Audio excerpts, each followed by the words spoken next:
Okay friends, it's time to get started on our job. One of the first things you want to do is safely raise and support the front of the vehicle so the wheel's off the ground. After that, we're going to go ahead and remove all 5 of our 19mm lug nuts and then the wheel.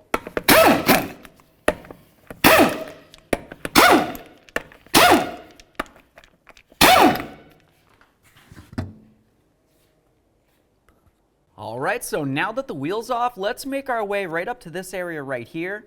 Looking at the strut, you're going to see that you have a mounting bracket for your flex hose. I'm going to go ahead and use a 10mm to remove that bolt.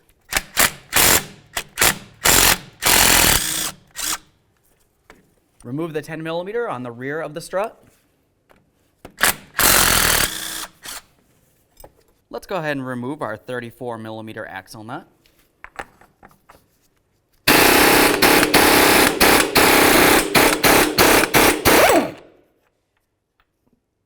Use a hammer and punch to break this free. Let's go ahead and put on one of our lug nuts to hold the rotor still for us while we continue. Now we can go ahead and start removing these 2 bolts that hold our knuckle to the front strut. What you're going to notice about these bolts is they come through from the front to the rear. This bolt side is a 21mm, and then the nut is going to be a 24mm. Now typically you can just use a 24 to remove the nut and then just drive this right out. The bolt is splined, so you don't necessarily need to hold this side with a 21mm wrench.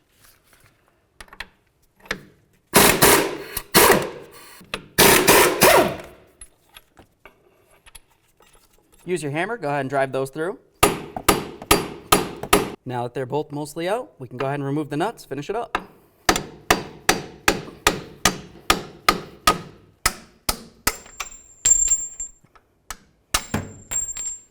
Inspect your bolts, set them aside. Now it's going to be time to go ahead and start separating the knuckle from the strut. Keep in mind, while you're doing this, it's going to want to pull out and away from the vehicle.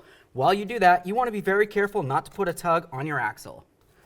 Now we're just going to rest this off into the side, making sure we're putting no pressure on our brake flex hose and we're nowhere near damaging our ABS wire in any way. Now we're going to make our way up and into the engine compartment. You're going to be looking for the strut tower. On that strut tower, you're going to find 3 15mm headed bolts. One towards the outer aspect, one right here towards the front. And then if you were to move this rubber out of the way, you're going to be able to expose that last 15mm headed bolt. For that one, generally, I just go ahead and pull this in the opposite direction, and then I can get right into it. So I'm going to start with the hardest bolt.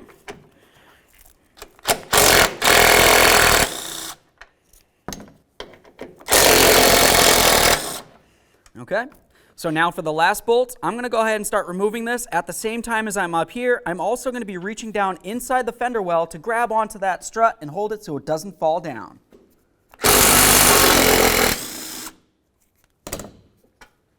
Give it a little wiggle.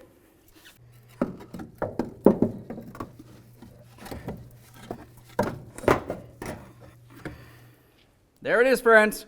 Now it's going to be time to start taking apart our front strut so we can go ahead and replace it. Now to do this, it's going to be easiest if you have a nice machine like this. They also have a different type of coil compressor that you can go ahead and put on and then tighten it up. It's just a little less safe. We have access to this machine, so that's what I'm going to use. So what I want to do is go ahead and compress this spring so I can start removing the strut from it. Let's get it set up. Alright, so at this point I have this inside of our spring compressor. Everything's as safe as possible here. You have to keep in mind what we need to do is compress this spring, so it's going to create an unsafe predicament. You want to make sure you're safe at all times. So what I want to do is I'm just going to go ahead and compress this. Once I have it semi-compressed, I'm going to come right up here, see if I get a little bit of movement, and we can start removing this nut.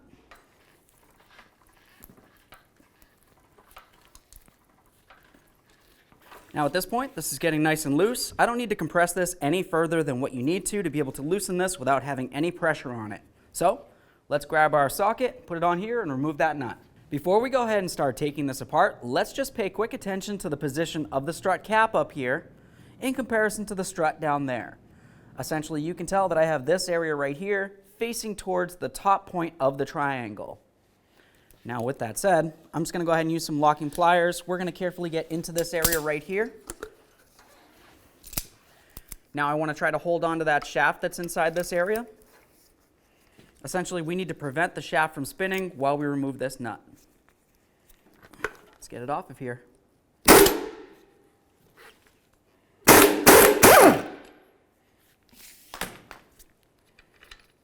There's our nut and a washer. Set that stuff aside. Go ahead and grab onto that strut. You can pull this right up and out of here.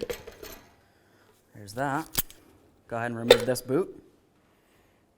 All right, now we can go ahead and grab onto this mount. We're going to give it a little wiggle. We can start taking it right off of here. There's the top aspect. We'll remove this as well. So now we got these pieces. What we want to do is go ahead and take the rubber off of the bottom of the mount here. And now we can take this stuff, set it aside. Now we can go ahead and put this piece on here, the adapter. What you're going to notice is down along this area right here, you don't have any of these little notches that are cut out. So what you want to do is just pay attention to where the notches are on your rubber gasket that goes in between. Essentially just line it up. For me in particular, the area that does not have any of the markings is right along this area. So that's how I know that that's where I'm going to put this. Go ahead and line it up. You should want to press down and you can see where all the spots are that it didn't hit on before. Now we can take this piece. We're going to put it face down just like this. That's going to make it so this can pivot. Now we can take the top. Go ahead and take out all 3 of those mounting bolts. You don't need those in there right now. Put this right on top. Let's grab our strut. Let's slide this up in here. Now what we want to pay attention to is the rubber bushing down along here. Make sure it lines up with the spring, as we also bring the shaft up and through the center aspect. You should want to slide right up and in. And take that. Now the next thing we're going to have to do is start tightening up this nut, and once we have it snug, we're going to have to torque this to 55 foot-pounds. So now there's a couple things that I'm going to want to do here. I'm going to use an Allen socket. It's a size 6, and that fits right into this center aspect where the shaft of the strut is. I'm also going to use a 24mm wrench right in this area right here. That's holding the nut for me. Now I can go ahead and turn that center shaft counterclockwise, and that's going to go ahead and tighten this up, essentially turning it clockwise. Now we can torque this to 55 foot-pounds. All right, so we've got this all back together. Now we're going to go ahead and start separating the machine so we can get this back into the vehicle. But before we do, just double check. We want to make sure that we tightened and torqued this center nut right here. Obviously, we have the rubber bushings on the strut, and they want to be inside the same position as when we remove them. You can tell that this one down here has the area where the spring needs to stop. Assuming everything looks good, let's go ahead and get this out of here and back into the car. All right, let's go ahead and get this strut in here. Let's go ahead and get this lined up. Now I'm going to take all 3 of my new mounting bolts, apply a little bit of red thread locker to each of them. We can start each of these bolts in. Essentially, I'm just going to bottom them out by hand. Once they're all started, we'll get back in the wheel well, start putting everything together in there. Now it's going to be time to go ahead and put in our mounting bolts up along the top here. For these, you want to make sure you clean up the threading and, of course, put on some brand new red thread locker. Now we can start putting our bolts through.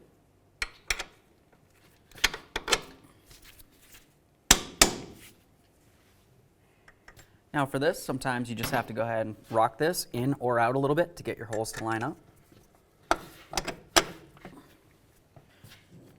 Let's put on our mounting nuts. Now we can go ahead and bottom out both of these nuts, and then we'll torque each of them to 136 foot-pounds.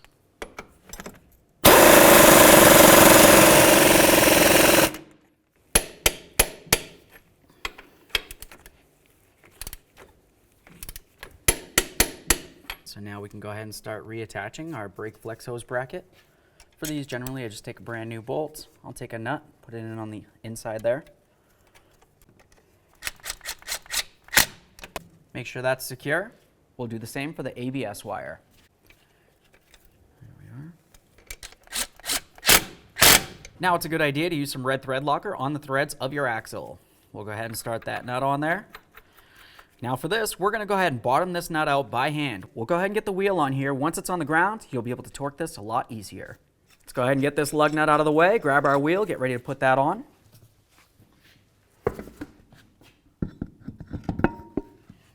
Now let's go ahead and start on all 5 of our lug nuts. We'll bottom them out, get the wheel back on the ground, and then we'll torque each of them to 100 foot-pounds.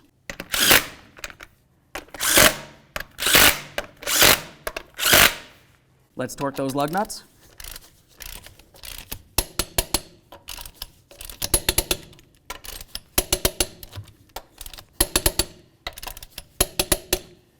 Now we can go ahead and torque that axle nut to 118 foot-pounds. The next thing you're going to want to do is make sure that you lower the jack completely so the entire weight of the vehicle is on the ground. We're going to come up here and go ahead and tighten up all 3 of these bolts, and then we'll torque each of them to 35 foot-pounds.